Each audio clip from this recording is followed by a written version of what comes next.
Gölün səfəri, ümidin axtarışı uzaq dağların ətəyində illərin sükutuna qarışan geniş və dərin bir göl yerləşirdi. Bu göl yalnız təbiətin ən gözəl mənzərələrindən biri olmaqla kifayətlənmirdi, həm də kənd sakinləri arasında əsrlər boyu ötürülən əfsanələrin, sirlərin və ümidin simvoluna çevrilmişdi. Gölün sahilindəki dar daş yollar, ətrafdakı meşələrin hışıltısı və axar çayların sakit səsi hər kəsin ürəyində xüsusi bir yer tuturdu. Hekayəmizin qəhrəmanı Rəşad kiçik bir kənddə anadan olub böyümüş və hər zaman ətrafındakı təbiətin sirlərini, xüsusilə də bu möhtəşəm gölün sirrini öyrənmək arzusu ilə yanıb tutuşan bir gənc idi. Uşaqlığından bəri nənəsinin ona danışdığı Gölün Səsi adlı nağıllar, atasının söylədiyi hikmətli sözlər Rəşadın ruhuna dərin izlər buraxmışdı. Nənəsi deyərdi, gölün səsi qəlbinin dərinliyində gizlənən ən əziz sirri açar. O səsi eşidən insan həyatın əsl mənasını anlaya bilər. Atası isə ona həyatın hər anında, hətta ən qaranlıq gecələrdə belə gölün səsi kimi bir ümid var, sən də bu ümidin izini tapmaq üçün yola çıx, deyərdi. Bir bahar səhəri günəşin ilk şüaları gölün sularında parıldayanda Rəşad artıq qərara gəlmişdi. O, içində yanan o əbədi ümidlə həyatın sirlərini tapmaq və gölün səsini eşitmək üçün yola düşməyə qərar verdi. Köhnə dəftərinin bir neçə quru yeməyi və suyu yanına alaraq o, kəndin dar daş küçələrindən çıxıb, gölə doğru uzun və tozlu yollara addım atdı. Yol boyu Rəşad, ətraf təbiətin bütün gözəlliklərini diqqətlə seyr etdi. Dağların zirvələrindən süzülən işıq, geniş meşələrin arasından keçən axar çayların sakit səsi, kəpənəklərin rəqs etdiyi çiçəkli düzənliklər onun ruhuna bir nağıl kimi təsir edirdi. Hər addımında sanki hər daş, hər ağac ona keçmişin, unudulmuş xatirələrin və gələcəyin ümid dolu mesajlarını çatdırırdı. O, öz içindəki səsi dinləyərək, hər itki, hər kədər, hər sevinc, bunlar ruhumuzun qanadlarıdır, deyərək irəliləyirdi. Nəhayət, uzun səyahətin sonunda Rəşad, mavi suların əbədi əksini əks etdirən o böyük gölə çatdı. Gölün sahili mistik bir sakitlik və möhtəşəm bir gözəllik içində idi. Suyun üzərində dalğalar yavaş-yavaş irəliləyərkən, sanki hər dalğa min illərin hekayəsinin acı və sevinc dolu xatirələri özündə daşıyırdı. Rəşad, gölün kənarında dayanıb uzun müddət dərin nəfəs aldı və gözlərini gölün parlaq sularına dikdi.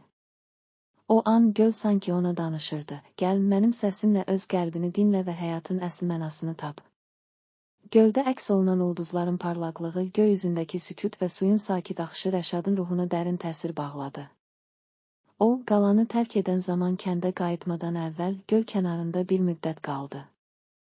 O, orada yalnız oturub, suyun səsi ilə öz hissəsini dinləyərək, keçmişin dərslərini və gələcəyin ümidini anlamağa çalışdı. Hər bir dalğanın səsi ona, ümid heç vaxt sönməz, yalnız qəlbin səsini dinləyərək hər çətinliyi aşmaq olar, deyirdi. O an Rəşad, gölün səsinin yalnız təbiətin səsi olmadığını, həm də insan ruhunun dərinliyində gizlənən ən qiymətli ümidin, sevgini və səmimiyyəti ifadə etdiyini anladı. Göl kənarında keçirdiyi bu vaxtdan sonra Rəşad gölün səsini ürəyində daşıyaraq kəndinə qayıtdı. Onun üzündə dərin düşüncələr, gözlərində isə sanki hər an ulduzlara baxan bir ümid parıldayırdı. Kəndin yaşlıları, gəncləri və uşaqları Rəşadın gözlərindəki dəyişiklikləri, onun danışdığı sirlər dolu hekayələri maraqla dinləməyə başladılar. Bir axşam kənd meydanında böyük bir toplanış təşkil olundu. İnsanlar odun sobasının ətrafında ulduzların parlaqlığı altında toplaşdılar və Rəşad göl kənarında keçirdiyi vaxtı, eşitdiyi sirləri və öz hissəsinin necə oyandığını danışdı.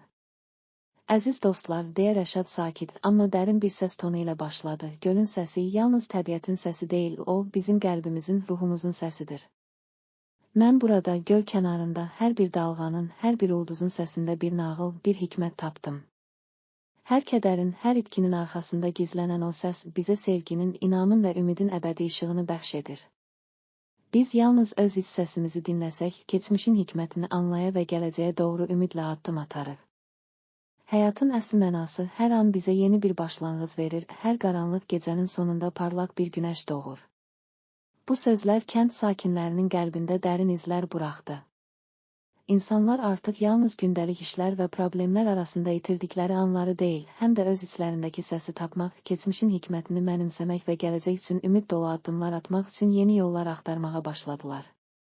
Gecə vaxtı ulduzların parlaqlığı altında toplaşan sakinlər, Rəşadın danışdığı hər bir hekayədən, gölün səsinin hər bir notundan öz həyatlarına dair dərslər çıxarırdılar. Zaman keçdikcə Rəşadın göl kənarında yaşadığı bu səmimi macəra həmçinin kəndin gənclərinə və yetkin insanlarına ilham verən bir hikmət mənbəyinə çevrildi.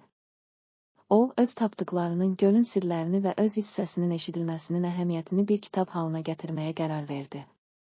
Gölün səfəri, ümidin axtarışı adını verdiyi bu əsərdə Rəşad göl kənarında keçirdiyi hər anın, eşitdiyi hər səsi və öz ruhunun dərinliyində tapdığı hikməti təsvir edərək, insanların öz hissəsini tapması və həyatın əsl mənasını anlamağı üçün bir yol xəritəsi təqdim etdi. Kitab nəşr olunanda kənddə və ətraf bölgələrdə böyük maraq oyandı.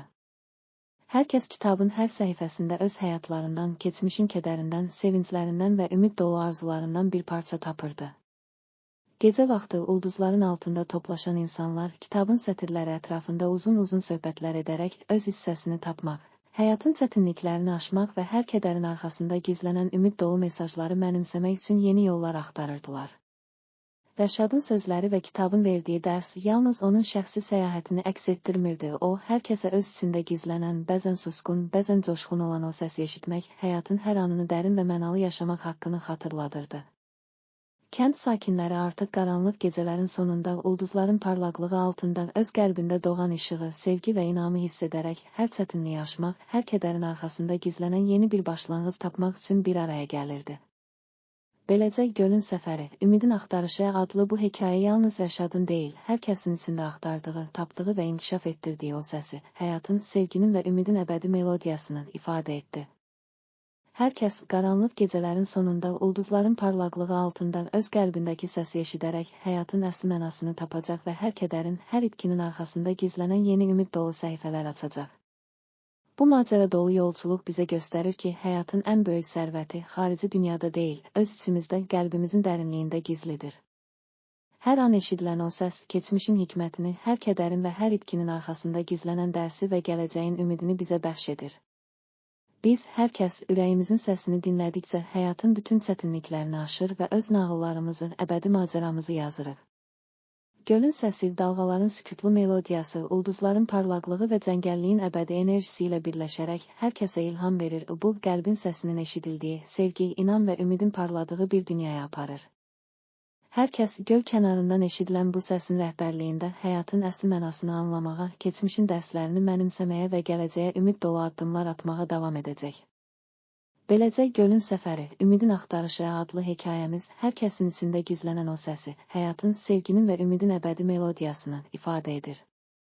Hər kəs qaranlıq gecələrin sonunda ulduzların parlaqlığı altında öz qəlbindəki səsi eşidərək həyatın bütün rənglərini, duyğularını və notlarını bir araya gətirərək əbədi nağılını yazır və yeni ümidlərlə dolu səhifələr açır. Bu, bizim əbədi macəramızdır. Gölün səsi ilə başlayan, qəlbin səsini eşidən və hər kədərin arxasında yeni bir ümid doğuran hekayə. Həyatın ən böyük sirri qəlbimizin dərinliyində gizlidir. Biz yalnız ona qulaq asdıqca keçmişin hikmətindən və gələcəyin ümidindən ilham alır. Hər çətinliyi sevgi, inam və ümidlə aşırıq.